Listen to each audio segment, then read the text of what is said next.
नमस्कार दोस्तों, मेरा नाम है यशोवर्धन और ये है हजेला आईएएस अकेडमी का यूट्यूब का प्लेटफॉर्म हजेलाज आईएएस। तो फ्रेंड्स, इन दिनों लगातार ईरान और अमेरिका के बीच में तनाव चल रहा है। उस तनाव का असर पूरी दुनिया पर पड़ रहा है। आखिर वो कौन सी ऐसी वजह है जिसके कारण ईरान और अमेरिका के बीच में एक स्थायी दुश्मनी सी बन गई है, जबकि एक वक्त ऐसा था कि ईरान भी एक आधुनिक देश की तरह था और अमेरिका खुद यहाँ की सत्ता को बदलवाने में अमेरिका का एक रोल था। और आज की डेट में अगर देखें तो बिल्कुल ईरान पूरी तरह से बदल गया है। वहाँ पर इस्लामिक क्रांति हुई और उसके बाद आज अमेरिका और ईरान के बीच में बिल्कुल 36 का आंकड़ा है। आखिर क्या वजह है? क्या शुरुआत से अमेरिका और ईरान के रिश्ते बहुत अच्छे थे? क्या सोवियत यूनियन का इसमें कोई हाथ है? क्या इजराइल का इसमें कोई हाथ है? इन सारे मुद्दों पे विस्तार से हम जानेंगे आज इस वीडियो में, तो आप मेरे साथ अंत तक बने रहिए ताकि आप विस्तार से सारी घटनाओं को समझ सकें और एक बेहतर समझ बना सकें कि आखिर ईरान के साथ ऐसा क्या हुआ या अमेरिका ऐसा क्या चाहता है और क्या ब्रिटेन का भी कोई इसमें हाथ है जो वर्तमान की परिस्थितियां हैं उनमें। तो इन सारी बातों को जानेंगे। तो शुरुआत करते हैं शुरू से, तो आप बने रहिए। और एक रिक्वेस्ट है आप सभी से कि अगर आप हमारे साथ बने हैं और आपको हमारे वीडियोस पसंद आते हैं, आपने अब तक यदि हमारे इस चैनल को सब्सक्राइब नहीं किया तो चैनल को कर लीजिए सब्सक्राइब, बेल बटन जरूर दबा दीजिएगा ताकि हमारे नए वीडियोस का नोटिफिकेशन आप तक पहुंचता रहे। इसके अलावा इसको लाइक कीजिए, शेयर कीजिए, कमेंट बॉक्स में जरूर बताएं कि आपको आज का वीडियो एक कैसा लगा। और शुरू करते हैं, चलिए। तो आप एक तस्वीर देख रहे हैं कि ईरान अमेरिका क्यों दुश्मन बने, आखिर वो क्या वजह रही। हालांकि यहाँ पर आपको डोनाल्ड ट्रंप दिख रहे हैं, लेकिन ये बात बहुत पुरानी है, ये चली जाती है काफी पुरानी। तो देखते हैं कि आखिर ऐसा क्या हुआ कि कौन सा ब्रिटेन और अमेरिका ने एक ऑपरेशन चलाया, वहां की सत्ता में बदलाव लाया और तब से ये दुश्मनी लगातार बनी हुई है। तो ये देखिए, सबसे पहले हम आगे बढ़े तो आप ये जान लीजिए कि ईरान कहाँ पर है। तो ये अरब है, सऊदी अरेबिया, ये इराक है, ये ईरान है और यहाँ पर ये पाकिस्तान या अफगानिस्तान। तो ये जो इलाका दिख रहा है इसे हॉर्मूज बोला जाता है, हॉर्मूज स्ट्रेट है, पर्शियन गल्फ है, ये अरेबियन सी है और ये पूरा का पूरा इलाका अगर हम देखें तो जिसे खाड़ी कहा जाता है, खाड़ी क्षेत्र कहा जाता है वो। तो चलिए, आज का अगर हमारा टॉपिक देखें कि ईरान और अमेरिका एक दूसरे के दुश्मन क्यों, आखिर वो क्या वजह है जिसके कारण ये दोनों एक दूसरे को फूटी आंख भी नहीं सुहाते हैं। ईरान और अमेरिका की दुश्मनी किसी से छुपी नहीं है, ये कभी ना कभी कुछ ना कुछ ऐसे मुद्दे इनके बीच में लगातार बने रहते हैं जिससे कि तनाव बराबर बना रहता है और हलचल पूरी दुनिया में हो जाती है। तो सबसे पहले अगर हम देखें कि शुरुआत इसकी कैसे होती, तो वो दिखता है 1953 का एक तख्ता पलट की घटना होती है ईरान में। और ये उस वक्त के ईरान के लोकप्रिय नेता थे, लेकिन यहाँ तक पहुँचे उसके पहले की कहानी भी आपको बतानी पड़ेगी। हालांकि आप इन्हें जान लीजिए कि ये ईरान के नेता हैं, जिनका प्रधानमंत्री जिनका नाम था मोहम्मद मोसद्दिक। इनका तख्ता पलट किया गया था ब्रिटेन और अमेरिका के खुफिया एजेंसियों के द्वारा। क्या हुआ था वो सारी घटना जानेंगे। यहां हम आए उसके पहले जरा जान लेते हैं उस कहानी को। और ये कहानी 1953 की नहीं है बल्कि 1908 से शुरुआत होती है और कहानी तेल से शुरू होती है, उस क्षेत्र पर नियंत्रण को लेकर के शुरू होती है। अंदाजा लगाइए कि किसी देश की संपत्ति है और 80% हिस्सा कोई दूसरा ले जाए और 15 से 20% हिस्सा सिर्फ उस देश को मिले, तो उस देश में तो बेचैनी होगी ही। कुछ यही घटना एक बड़ा कारण बनता है 1953 का तख्ता पलट का रीजन, कि जब जो पुरानी जो रिजीम थी उसके समय में जिस तरह के लाभ यहाँ पे उठाए जा रहे थे, और उस लाभ से जब अमेरिका और ब्रिटेन को ऐसा लगा कि उन्हें बाहर कर दिया जाएगा, तो उन्होंने तख्ता पलट की घटना को अंजाम दिया। इसे पूरा समझें तो ज्यादा बेहतर होगा। चलिए, तो देखिए, ब्रिटेन ईरान का जो कजार शासक था उसके साथ एक समझौता होता है।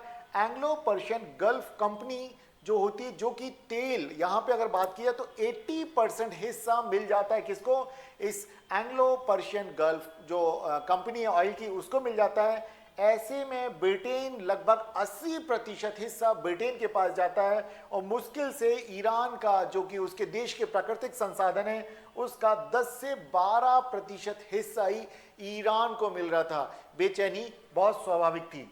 आगे चल के हम देखते हैं 1925 में कजर बादशाह को हटा दिया जाता है, अहमद शाह, राइट।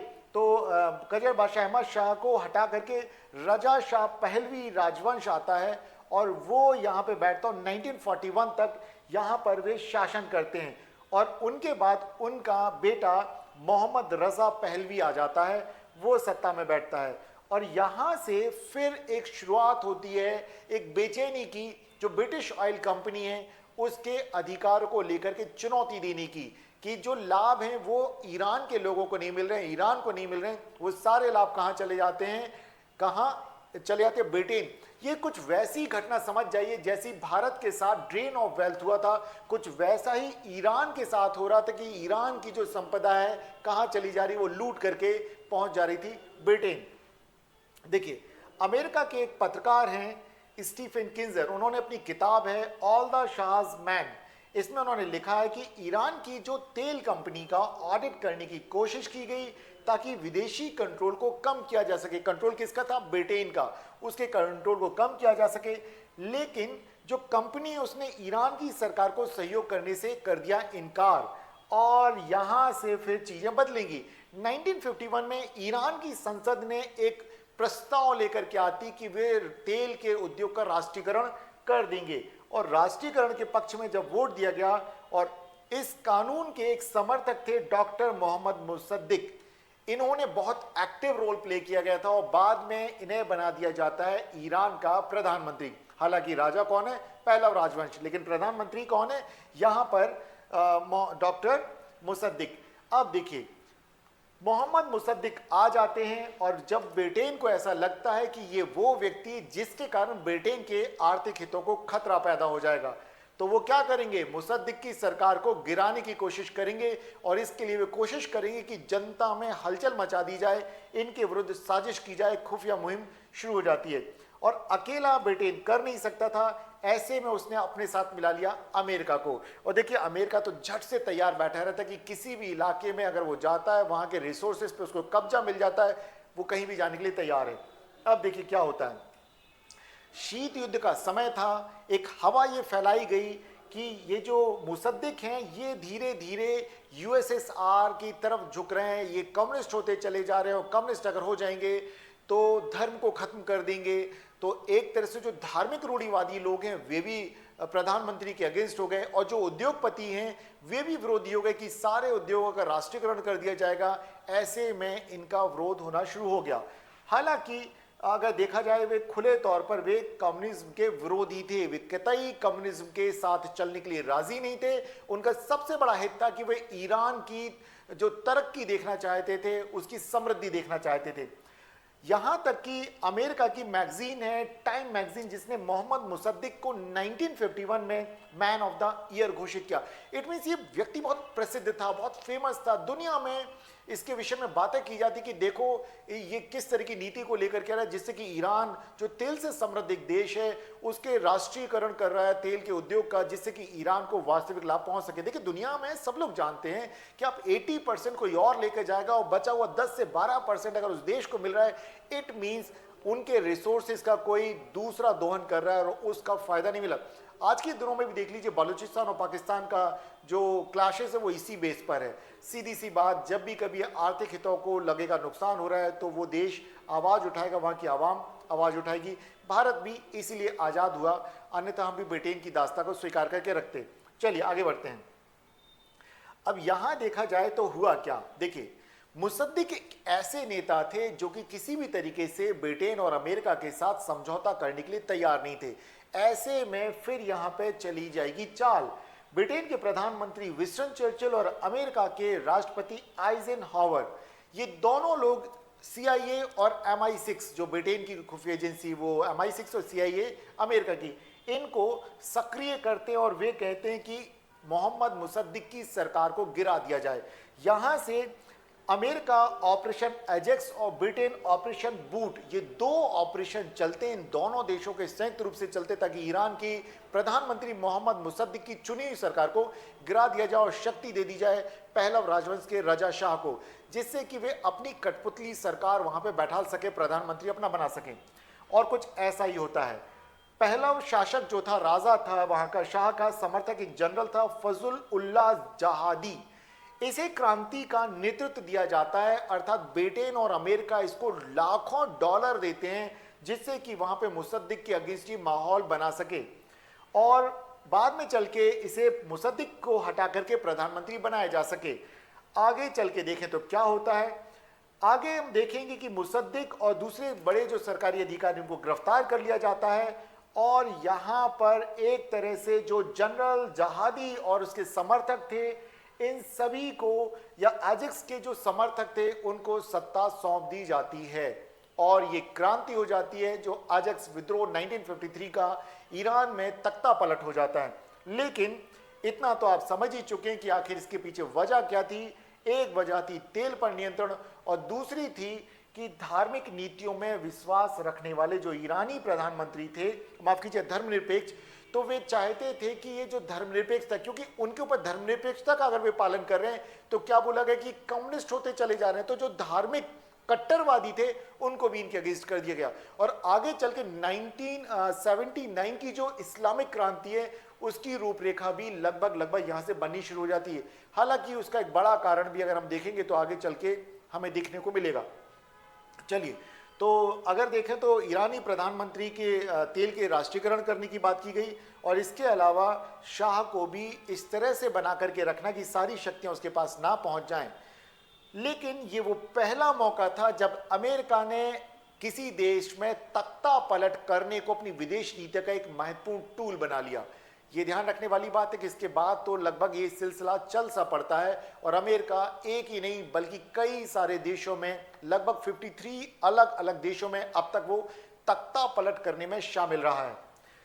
देखते हैं आगे चल के क्या होता है। तो 1953 में अमेरिका ने जिस तरीके से तख्ता पलट किया, और आगे चल के वही बेस बनता है 1979 की धार्मिक क्रांति। हुआ क्या, इस बात को समझिएगा। देखिए, मोहम्मद मुसद्दिक को ठहराया गया कि वे धर्मनिरपेक्ष थे, तो उनको बोला ये कम्युनिस्ट विचारधारा की तरफ जाना है, तो धार्मिक रूढ़िवादियों को उनके विरुद्ध किया गया। इसके अलावा अगर हम देखा जाए तो जनता को यहाँ पर कुछ ऐसी चीजें दिखी कि पहला जो राजा था, रजा शाह की जो सरकार थी, यहाँ पर अमीर और अमीर होते चले जा रहे थे, जो मध्य वर्ग है उसकी स्थितियों पे कोई ध्यान नहीं दिया जा रहा था। ऐसे में धार्मिक रूढ़िवादिता के जो समर्थक हैं वो आगे बढ़ते हैं, और एक नेता था अयातुल्लाह अल खमेनी, जो लगातार पिछले 8-9 सालों से दूसरे देशों में निर्वासित था, विदेश में निर्वासित था, उसे मौका मिलता है। होता क्या, इसे जानिए। पहलवी शासन के नेतृत्व में ईरान का पश्चिमीकरण होता चला जा रहा था, और अमेरिका पर लगातार निर्भरता बढ़ती चली जा रही थी। ऐसे में कुछ अगर हम देखेंगे कि देखिए, फिर विदेश में निर्वासन बिताने वाला एक नेता था अयातुल्लाह रुहुल्लाह खोमेनी। ये शाह के खिलाफ एक मोर्चा खोल देता है कि जो पश्चिमीकरण किया जा रहा है ये, और पश्चिमीकरण किया क्यों गया। देखिए क्या हुआ कि मुसद्दिक के ऊपर यह आरोप लगाया गया कि वे धर्मनिरपेक्ष हैं। धर्मनिरपेक्षों बोला गया कि वे क्या कर रहे हैं, कम्युनिस्ट पार्टी की तरफ झुक रहे हैं। वो अगर देखा जाए तो एक तरीके से धर्मनिरपेक्ष थे, और वहां पे धार्मिक रूढ़िवादी भी उनसे चिड़े हुए थे। एक तो ये, दूसरी बात अगर यहाँ पे हम देखें कि जो तेल का राष्ट्रीयकरण किया गया, इसके कारण अगर हम देखें तो जो बेनिफिट्स नो डाउट अमेरिका को मिलने वाले थे या ब्रिटेन को मिलने वाले थे, उनका बेनिफिट अगर हम देखें तो ईरान को मिल रहा है। लेकिन तब भी अमेरिकी कंपनियों का नियंत्रण यहाँ पे लगातार बढ़ता चला जा रहा है, ब्रिटिश कंपनियों का नियंत्रण यहाँ पे बढ़ता चला है। तो दोनों पक्ष अगर देखें तो पश्चिमीकरण और अमेरिका के ऊपर निर्भरता, और इसके अलावा हम देखते हैं कि जो धार्मिक रूढ़िवादी वर्ग है वो लगातार हावी होता चला जाता है। और अयातुल्लाह अल खमेनी जो कि इराक में, तुर्की में निर्वासन बिता रहे थे, पेरिस में निर्वासन बिता रहे थे, वे वहां से लोगों को एकजुट करते हैं, और यहाँ पे शाह के खिलाफ ईरान में असंतोष पनपना शुरू होता है।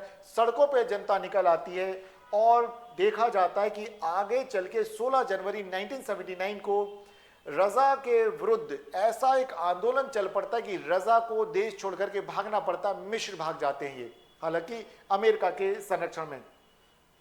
और 1 फरवरी 1979 को ईरान के जो सर्वोच्च उस वक्त के धार्मिक नेता थे अयातुल्लाह खोमेनी लौटते देश में 50 लाख लोगों की भीड़ उनका स्वागत करने तेहरान में उमड़ पड़ती है। और फिर उस दिन से सब कुछ वहां पे बदल जाता है। एक जनमत संग्रह किया जाता है और 1 अप्रैल 1979 को ईरान को एक इस्लामिक गणतंत्र घोषित कर दिया जाता है, जो एक देश पूरी तरह से यूरोप के नक्शे कदम पर चल रहा था, जो एक देश जो धर्मनिरपेक्षता पर चल रहा था, अब वो एक देश धार्मिक देश बन जाता है, इस्लामिक गणतंत्र में कन्वर्ट हो जाता है और लोकतंत्र सिर्फ यहां दिखावे के लिए रह जाता है। लेकिन एक बड़ा सवाल आता है कि आखिर क्रांतिकारी अयातुल्लाह अल खमैनी रूढ़िवादी नेता के तौर पे कैसे अपने आप को स्थापित किया, क्यों किया, क्या वो वजह थी? तो देखिए, कुछ बातों को समझिए कि जितने भी क्रांतिकारी होते हैं ये रूढ़िवादी होते ही होते हैं। इन्हें लगता अगर इनके सिद्धांतों के हिसाब से नहीं चला जाएगा तो पूरी तरह से ऑर्थोडॉक्स हो जाते हैं, यहां तक कि अगर हम बोले तो ये पूरी तरह से तानाशाह बन जाते हैं। कुछ ऐसा ही यहां हुआ। देखिए, इसे मैं ऐसे जोड़ूंगा कि औरंगजेब को भी आप जानते हैं कि औरंगजेब के समय में काफी सारे हिंदू जागीरदार जमींदार हुआ करते थे। इसलिए में इस्लामिक लोगों को संतुष्ट करने के लिए उन्होंने धार्मिकता का चोला ओढ़ लिया और ज्यादा जो कट्टरपंथी बन गए। कुछ ऐसा यहां हो रहा है क्योंकि इन्होंने भी क्रांति करके सत्ता हथियाई थी। ऐसे में सत्ता पर अपना नियंत्रण बनाने के लिए जरूरी था कि धर्म के चोले को हर आदमी को पहना दिया जाए, धार्मिक रूढ़िवाद को बढ़ा दिया जाए। अगर देखा जाए कि क्रांति से सत्ता पलट करके आने वाला एक देश कैसे एक रूढ़िवादी देश बना, तो इसे समझिएगा। देखिए, अयातुल्लाह अल खमैनी में धीरे धीरे एक परिवर्तन देखने को मिला। वे परिवर्तन कुछ ऐसे आए कि वे वामपंथी आंदोलन से उन्होंने अपने आप को अलग थलग कर लिया और उन्होंने विरोधियों की आवाज दबाना बंद कर दिया, माफ कीजिए, आवाज को दबाना शुरू कर दिया। ऐसे में जब आधुनिकीकरण के से को अलग नीति पे चलना शुरू कर दिया, धार्मिकता को बढ़ावा देना शुरू कर रहे हैं और जो उनके विरोधी उनकी आवाज दबाना है, तो ऐसे में क्या करना पड़ेगा? आपको कहीं ना कहीं धर्मनिरपेक्षता की नीति छोड़नी पड़ेगी। वामपंथ क्योंकि धर्मनिरपेक्षता को प्राश्रय देता है, तो वामपंथ की नीति को छोड़ना पड़ेगा। समाजवादी, आप जो भी आपके लक्ष्य उनको एक तरफ रख करके आप क्या करेंगे? उनको कूड़े के ढोर में फेंकेंगे और फिर वहां पे धार्मिकता को बढ़ावा देंगे, ताकि आप जो भी कुछ करें उस देश में धार्मिक कट्टरता की नीति से उन सारी चीजों को जस्टिफाई किया जा सके। कुछ ऐसा ही अयातुल्लाह अल खमैनी ने किया। लोकतंत्र की आवाज को दबा दिया गया और धार्मिकता को ऊपर लेके आ गए। आगे चल के हम देखते हैं इसी क्रांति के समय एक और परिवर्तन आता है कि ईरान का जो अमेरिका में दूतावास था ईरान में, वहां पर अमेरिका के राजनयिक थे। लगभग 52 अमेरिकी नागरिक थे जिन्हें 444 डेज तक बंधक बना के रखा गया। क्योंकि अमेरिका को क्यों बंधक बनाया, सोचने वाली बात है, क्योंकि जो रजा शाह थे वो अमेरिका के संरक्षण में थे। यहां इनकी डिमांड ये थी कि आप उन्हें हमें सौंपिए, तब हम ये बंधकों को छोड़ेंगे।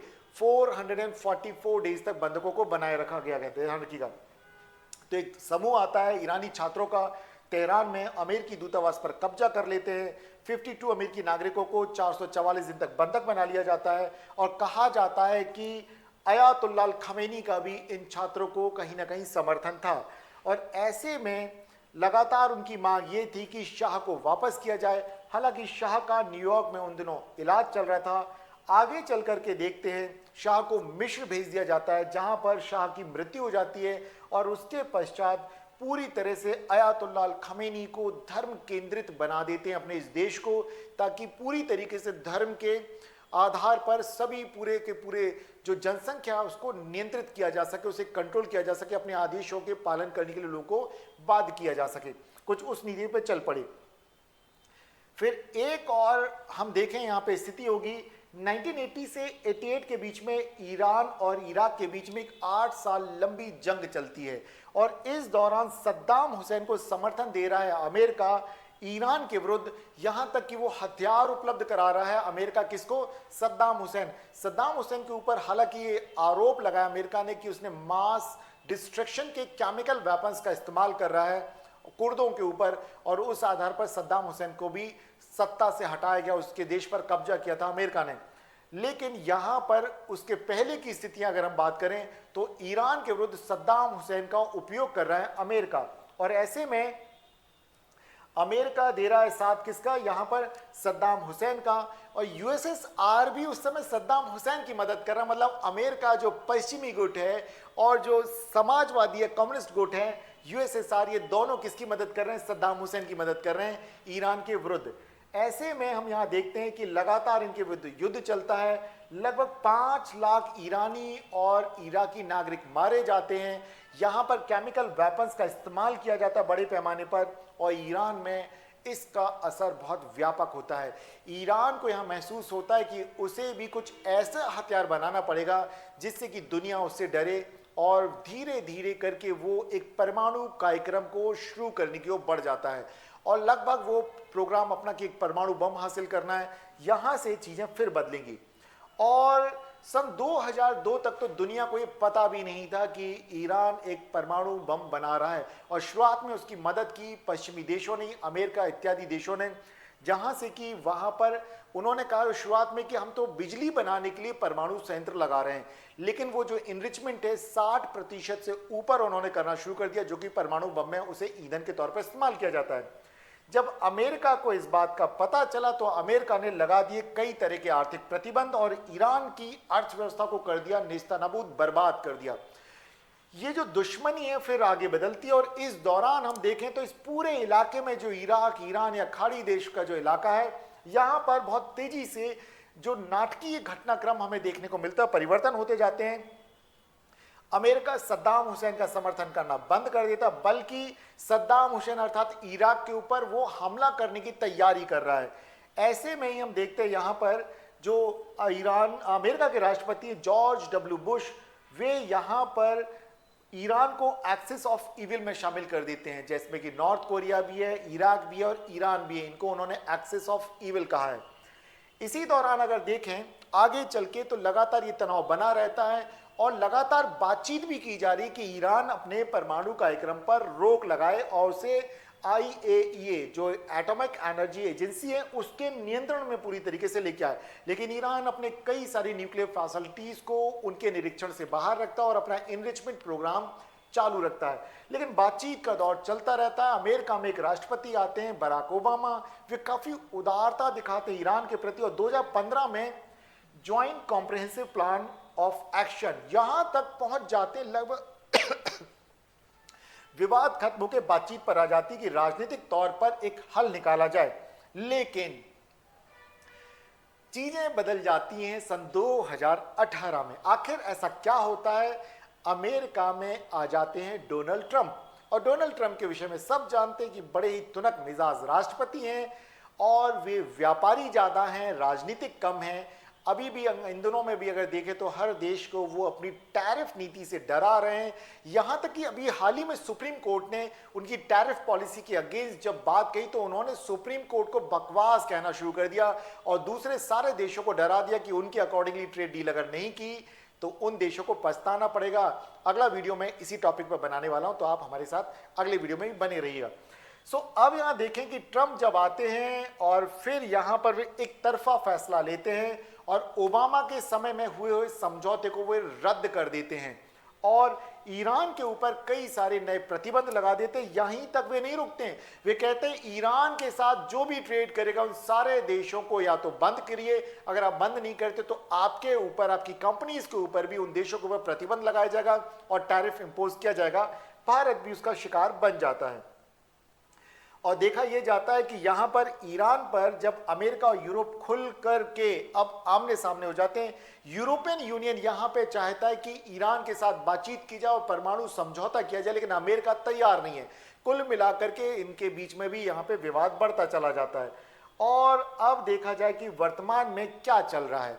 देखिए, इजराइल जो है लगातार ईरान को अपने अस्तित्व के लिए खतरा मानता है। इजराइल का मानना है कि अगर ईरान ने परमाणु हथियार हासिल कर लिए तो सबसे पहले उसका इस्तेमाल करेगा वो इजराइल को बर्बाद करने में। और ऐसे में इजराइल अमेरिका को सपोर्ट करता है, अमेरिका इजराइल को सपोर्ट करता है, और दोनों एक दूसरे को सपोर्ट करते हैं। और इस तरह से ईरान के न्यूक्लियर प्रोग्राम के ऊपर कई बार कभी उनके वैज्ञानिकों को मार दिया जाता है, तो कभी कोई साइबर अटैक किया जाता है, और उनकी न्यूक्लियर फैसिलिटीज के ऊपर अमेरिका ने B-2 बॉम्बर से भी हमला किया पिछले साल।